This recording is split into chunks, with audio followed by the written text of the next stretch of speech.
नमस्कार, मैं doctor Rakesh research of में आपका स्वागत करता हूं। आज उपस्थित हूं राशिफल संख्या 10 को लेकर। इस राशिफल 10 संख्या 10 में मैं आपको कुछ राशिफल दैनिक राशिफल निकालने की विशेष नियम बताऊंगा। ठीक है, उसके पहले जो सामान्य नियम हैं उन नियमों की चर्चा कर लें, जो पिछले एपिसोड में बहुत अच्छी ढंग से आपको बताया जा चुका है। सामान्य नियम ये है कि जो हम दैनिक राशिफल निकालते हैं, चंद्रमा हमारा मन कहलाता है, इसलिए दैनिक राशिफल निकालने के लिए हम चंद्र राशि को ही लेते हैं। ठीक, इसलिए चंद्रमा जो चंद्र राशि है, किसी कहते हैं कि जन्म राशि जो होती है, उसी से हम गोचर फल या दैनिक राशिफल देखते हैं। ठीक, अब दैनिक राशिफल देखने का ये पहला नियम हुआ। दूसरा नियम क्या हुआ? दूसरा नियम यह है कि चंद्रमा जिस दिन का हमें दैनिक राशिफल निकालना है, हमें देखना है कि चंद्रमा हमारा गोचर में किस राशि में है, किस राशि में है या किस भाव में है, ये कहिए। तो जिस भाव में है उस भाव का भावफल क्या होगा चंद्रमा की उपस्थिति का, यह हमें लिख लेना है। और देखना है कि चंद्रमा किस नक्षत्र में है, जिस नक्षत्र में है उसका जो स्वामी ग्रह है वह किस भाव में बैठा हुआ है, जिस भाव में बैठा हुआ है गोचर में वह उस भाव में क्या फल करेगा, इसको नोट कर लेना है। यह दोनों ही फल एक साथ मिला के समन्वय के साथ, सामंजस्य के साथ हम दैनिक राशिफल कहते हैं।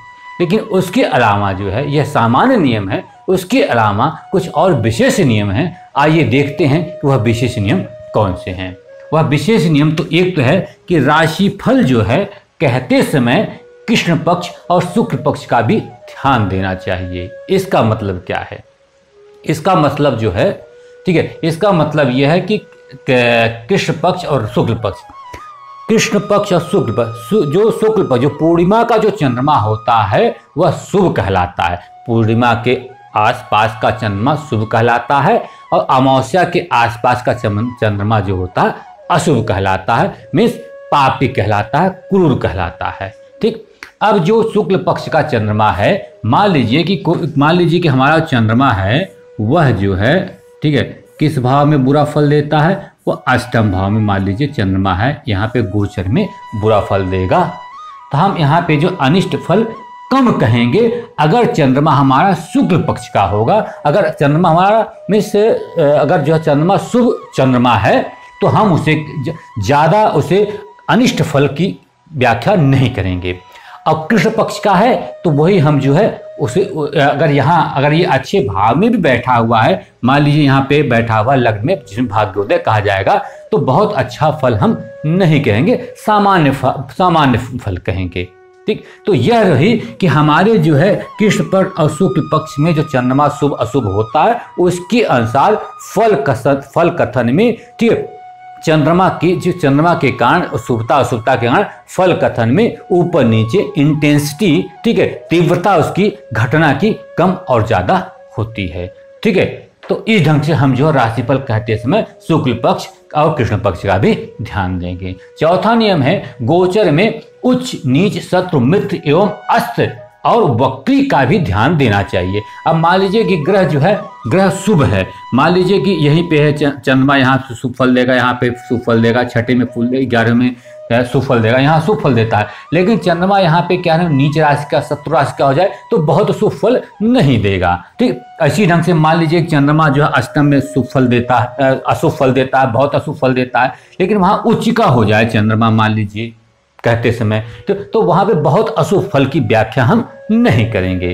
तो हमको उच्च नीच मित्र अस्त ग्रह अस्त अगर मान लीजिए कि चंद्रमा अस्त है या जिस नक्षत्र का स्वामी वो अस्त है, तो वो क्या फल करेगा? अस्त ग्रह फल नहीं करते हैं, तो बहुत अच्छा फल उसमें नहीं कहना चाहिए। इसी ढंग से वक्री का भी ध्यान देना चाहिए। वक्री कितना बलाबल में है, किस तरह का वक्री है, किसके साथ वक्री है, कितना वक्री है, इनकी इससे भी फल कथन में बढ़ोतरी और कम होता रहता है। ठीक है, अब अगला जो विशेष नियम है, गोचर में ग्रहों की दृष्टियों का भी ध्यान देते हैं, युति को नहीं लेते हैं। ये ध्यान दीजिएगा, ऐसा करते हैं। गोचर में ग्रहों की दृष्टियां हमारे चंद्रमा पे गुरु की दृष्टि पड़ रही है, कि शनि की दृष्टि पड़ रही है, कि सूर्य की दृष्टि पड़ रही है, कि मंगल की दृष्टि पड़ रही है। शनि पे, चंद्रमा पे मंगल की दृष्टि और शनि की दृष्टि अशुभ दृष्टियां हैं, उसको प्रभावित करेंगी, फल को कम करेंगी, फल को बाधा पहुंचाएंगी, पीड़ा पहुंचाएंगी। ठीक है, और उस पर गुरु की दृष्टि पहुंच जाए तो जो है कहीं खराब जगह भी चंद्रमा है तो भी वह शुभ फल करने लगेगा, ऐसा कहते हैं। तो दृष्टियों का बड़ा ध्यान दीजिएगा, चंद्रमा पे किस ग्रह का दृष्टि पड़ रही है, या जिस नक्षत्र में चंद्रमा है उसके स्वामी ग्रह पे किस ग्रह की दृष्टि पड़ रही है, इन दृष्टियों को भी ध्यान देना चाहिए। अंत में जो छठा नियम है, मतलब तीसरा, चौथा, पांचवा, छठा, ये हमने विशेष नियम कहा है।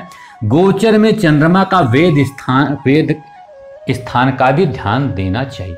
वेद स्थान क्या होता है? वेद स्थान, अगर वेद स्थान में ग्रह आ जाते हैं तो जो चंद्रमा शुभ फल देने वाला होता है वह शुभ फल नहीं देता है। तो अगले एपिसोड में, क्योंकि अब टाइम ज्यादा नहीं रह गया है, इस कारण से अगले एपिसोड में गोचर में चंद्रमा के वेद स्थान की हम बात अच्छे ढंग से करेंगे।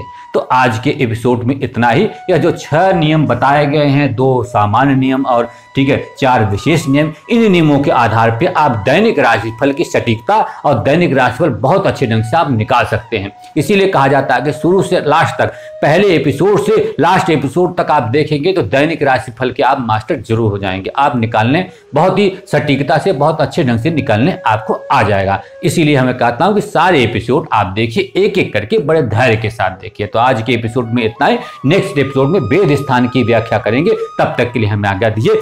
धन्यवाद।